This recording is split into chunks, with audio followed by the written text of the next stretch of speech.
Hello, and welcome to Cooking Meat. Meatheads everywhere have been asking, did Chef Pat really smoke a blunt with Snoop Dogg? Yes. Technically, we were in the same room, and we were both smoking. He was on stage, and I was in the crowd, but, I mean, blunts were being passed around, who knows? One could have made it to him, one could have made it back to me. I don't want to tickle my own balls too much, but I like to consider myself an honorary member of the Dog Pound. And that's how I earned my Puerto Rican street name, Gringo Loco Pendejo de Mierda. Vámonos, amigos. Gracias. Boy, oh boy, today we got a good one for you guys. We are making a classic cold weather winter dish, beef stroganoff. Beef stroganoff has a long and storied history throughout Europe and then into the Americas. It is originally a Russian dish, and it's a very simple dish. It's not the beef stroganoff that you're used to. In the original recipe, there's no mushrooms, there's no onions. It is like cubed beef, not strips of beef. Mustardy, creamy. I don't think they serve it with noodles. I think they serve it with potatoes. As it spread across Europe and into the Western Europe and then to the Americas, just like how all food kind of evolves as it travels across the globe, it has evolved into a different dish here in the States. But today, because of Chef Putin and the Russian Revolution, because of everything going on in the world, we'll do the American version. So obviously for beef stroganoff, we need a cut of beef. Lots of different cuts of beef that you could use. Me personally, I don't like using like a super tender steak, like a ribeye or filet mignon or something like that. So kind of the middle of the pack, flank steaks, sirloin steaks, that's typically the kind of cut of beef that I like to use for beef stroganoff. So today we are using a top sirloin from Christensen Ranch. Please visit christensenranch.com. Don't forget to use our special promo code for all the meatheads out there, 5% off your order. In the comments, in the links, look down there where the words are. Scroll a little bit and then hit the more and the dots, and then all the words will come out and you'll see the promo code. And then like and comment and subscribe. Thank you. And as always, when we cook beef, we refer to the periodic table of beef brought to you by Christensen Ranch. I hope all you meatheads brought a jacket because we are in the heart of winter in Colorado.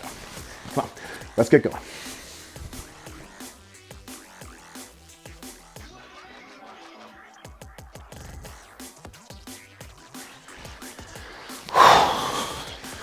All right, periodic table of beef brought to you by Christensen Ranch. Let's learn a little bit more about top sirloin. All the loins are kind of back here behind the ribs, on the back end of the cow by the ribs before the leg. You have your tenderloin, where filet mignons come from, your sirloin, which is what you typically think of like a sirloin steak, and then the top sirloin. So the top sirloin is a little bit more tender, it's a little bit more juicy, a little more beefy than your sirloin up there. Your sirloin, this is kind of where T-bones, porterhouse steaks come from when you cut a big cross section of this. So because of that, it's a little more tough than your top sirloin, which is gonna be like a straight muscle detached from all that stuff. So that's pretty much the difference. Top sirloin is its own muscle. Sirloin is kind of a combination of some stuff. So we're gonna use the top sirloin because it's a little bit tender cut of beef with a little bit of chew to it. It's gonna be perfect for beef stroganoff. So let's head on back to the kitchen and get cooking. All right. First thing we're gonna do, as always, is we're gonna get a little tallow cooked down.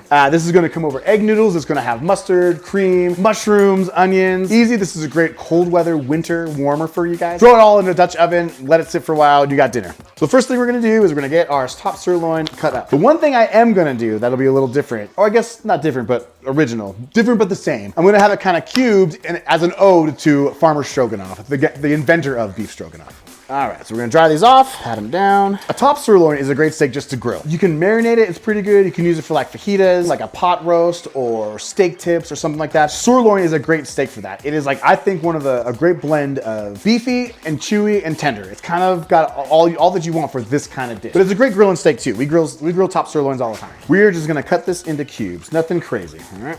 And again, kind of the same reason why we try to always cut things somewhat close to the same size. We want it to cook evenly. So this is the kind of the size chunk that I'm gonna go for. Maybe like right there. These are perfect. These dishes are great too because it's, you know, kind of easy. Just kind of chop it up, throw it into a pot, kind of mix it all together. There's a couple steps we gotta take, but nothing crazy, guys. That's the theme of season 3. We are keeping it simple. Just a simple recipe for us simple folk doing simple things with my simple brain. Rustic cooking, I believe is another term for it. All right, so we have our tallow rendered.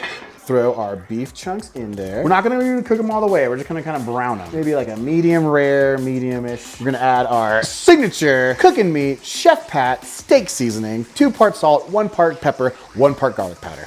And in here like that. When Farmer Stroganoff invented beef stroganoff. He had no idea how far this dish would travel and how far it would go. Farmer Stroganoff woke up one morning to a mysterious sound, not the usual cockle-doodle-doo he hears from his big cock in the yard. All right, so while that beef is browning, we'll get our onions and mushrooms chopped up. Mushrooms, we're just gonna kind of slice whole, nothing crazy. Take a whole mushroom like this, start at one side, and slice it down like that, all right? And that's how you get that mushroom look. So we're gonna do a bunch of mushrooms. Curiosity got the better of Farmer Stroganoff. He ventured outside to check on his animals. Farmer Stroganoff loved his animals. And of course, he gave them his surname, like his own children. Next, we're gonna just julienne our onions. I wonder if Julian and Farmer Stroganoff knew each other. All right, onions and mushrooms. Starting to brown up pretty good. We're starting to get some stuff at the bottom of the pan, which is what we want. So we'll give this another like minute or two. 2 like cloves of garlic. We're gonna smash them and chop them up and throw them in there with everything else. Smash it. So when Farmer Stroganoff headed out to his farm to see the animals, first he went to check on the chickens. Hey, little chicken Stroganoff, what's going on in here? Next he headed on over to the little pig pen. Everyone all right here? Strange noises. We heard it too, comrade, but we don't know where it came from. So this is what we got. We got a lot of stuff rendered down. Beef's pretty cooked. I would probably say this is probably about medium right now. If you not all the way cooked, a little pink inside. So we're gonna take all this beef out and put in this bowl off to the side. But we want that darkness. We want the fond. That is good stuff because that's flavor getting crusted to the pan, and we're gonna all just kind of blend that out a little bit. Now we're gonna add our mushrooms, onions, and garlic just straight into this whole thing. We're gonna start to saute these guys. Then we're gonna add a nice big fat chunk of butter. Yeah. Don't forget the salt stuff. All right, so we're gonna saute all this down. Let it kind of cook down a little bit. We don't need it like really roasted. We're not gonna go for anything like that this time. We're just gonna cook this down and let it get soft. Then we're gonna add a little flour to make a little bit of a roux. Add some beef broth, add a little bit of mustard. We're gonna add a little bit of seasoning to it, some beef broth, and then we'll kind of thicken it up and add the beef back in there and let it kind of slowly cook for a while. All right, so we're gonna use for our mustards, stone ground mustard, a big scoop of stone ground mustard. Like a half tablespoon of Dijon mustard. Good stuff.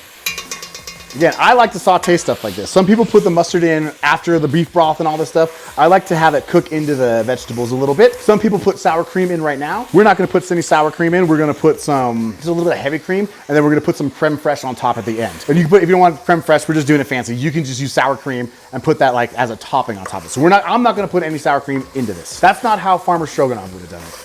Now, we're gonna turn the heat down because if the heat's too hot when you add your flour, it's gonna like clump. It's almost gonna turn into like dumplings or whatever. And we don't wanna do that. We want this to be a nice, even, thick, kind of a gravy consistency. Simmer down now. Take it easy, everybody on the farm. We haven't even gotten to the cows yet. And we're just gonna kind of slowly incorporate this into everything. We don't want it to clump, so we're gonna add it little by little. And the tallow and the butter bind with this, and that's kind of make our thickener for our beef stroganoff. So we got a big ball of mushrooms, onions, mustard, flour, butter. The next thing we are gonna do is we are gonna add our beef broth. For this, we're gonna be using 2 solo cups of beef broth. So we're gonna add this in here. Then we're gonna add the same amount of water. We're going to add our beef back into it. Let everything thicken up together. Already starting to look stroganoff-y. The mystery continued for old Farmer Stroganoff, and he continued on his farm, searching for this strange noise. And at this point, he needed help. He called his neighbor, Sergei Rasputinov, to search the farm together. Half the day had gone by searching, but when finally they came upon the bulls. And then they saw something they truly couldn't believe. There were 2 bulls, touching themselves, making eye contact. Ooh, that's good. Oh, so mustardy. The mustard really is vital. You gotta put mustard in it. Then get these like beautiful chunks of mustard seed in there. We're also gonna add some fresh herbs at this point. Fresh sage, fresh bay leaf. I don't know if the Ruskies have sage over there, but we're adding it to ours because again, we're doing like an American one. Good old US of A sage. Good old US of sage. And then we'll do a bay leaf.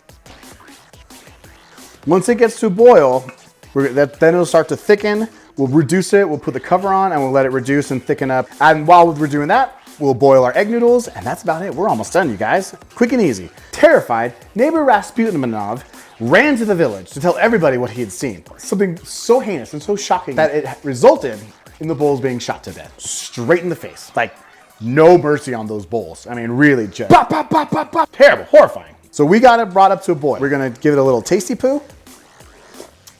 Oh, I think that's good. Then we're gonna reduce it down to a low and put the lid on that and let that cook for a while. While we're waiting for that to cook, we're gonna get our egg noodles ready, and we're almost done, you guys. This is what we want from the Cooking Meat family. We want you to be able to do these at home. Sometimes I get a little crazy. Sometimes I get a little ahead of myself with the things I wanna do in the kitchen, just because I love cooking so much, and it's so much fun to do these things. Looking back, some of the recipes might have been a little bit too much for just an average person at home to do. Overnight rabbit, a little crazy. Native American bison tongue tacos, you really have to dedicate yourself to finding a bison tongue for that one. So this one, you can do it at home, super easy. Like and subscribe, put it in the comments, share your pictures, let me know if anyone's actually watching. So I consider myself well-traveled. You know, I lived in Puerto Rico, in the Caribbean, I traveled around all over the country, lived in different places, been to Europe once. I consider myself very well-cultured. And one of the things that I've learned in all my world travels and experiences is that Italians are dicks about pasta. Pretty sure noodles are Chinese anyway, so I'm an American guy cooking a Russian stroganoff, all right? So just relax, All right, so we got our water boiling hot. We got a bunch of salt in there to add some seasoning to it. Then we're gonna dump our noodles in there and boil them till they're soft. So what I like to do at this point, I'm just gonna add like a touch of olive oil and just kind of coat it. Once they get a little more dry, I'm gonna kind of get this water off there. So we'll add a touch of olive oil. This kind of helps the noodles not stick together. So let's check out our final product for the stroganoff. Oh yes, that smells fantastic. You can really smell the mustards in there, garlic. The mustard and the beef and this fresh herb just makes this so aromatic. It's just, it smells so good. All right, so we're gonna turn that off. A classic, simple, cold weather American dish. There's a couple ways to do this too. Again, do whatever you want. Some people literally would just like dump the noodles in there and mix it all together. Some people like to put it on top, on the side. We are gonna put it on top. That's how I like to do it. I don't care how the Italians like to do it. I don't even know if Italians have stroganoff. Hey, a stroganoff, eh? We got a nice, thick stroganoff. Get a couple big chunks of steak in there. Oh yes, big chunks of garlic, mushrooms. We're gonna put this right on top, right in the center. Guys, I'm so pumped up about this. I know we've been saying we're keeping it simple this season. I couldn't help myself. I had to get some creme fraiche, which is basically just fancy sour cream. Honestly, couldn't tell you the difference except it tastes fancy. So we're gonna do a nice dollop of creme fraiche right in the middle. Then we got a few chopped chives. And we got ourselves some beef stroganoff. Simple, classic, Russian American. So just like the two farmers, finally at last, we're gonna sit down and enjoy a meal of beef stroganoff. As Farmer Stroganoff ate his newly invented delicacy, Farmer Stroganoff choked on his beef stroganoff, and Farmer Rasputin couldn't save him in time. And there the legend ends, where Farmer Stroganoff choked off on his beef stroganoff right in front of Farmer Romanov. And that's also where we get the old Russian wives' tale, where if two bulls lock eyes, they're instantly gonna start jerking off. All right, let's try this guy. We're gonna spread it around. We're gonna make sure we get some gravy in the noodles. Nice and tender, so have a little chew to it. Get some egg noodles in there. Nice and hot.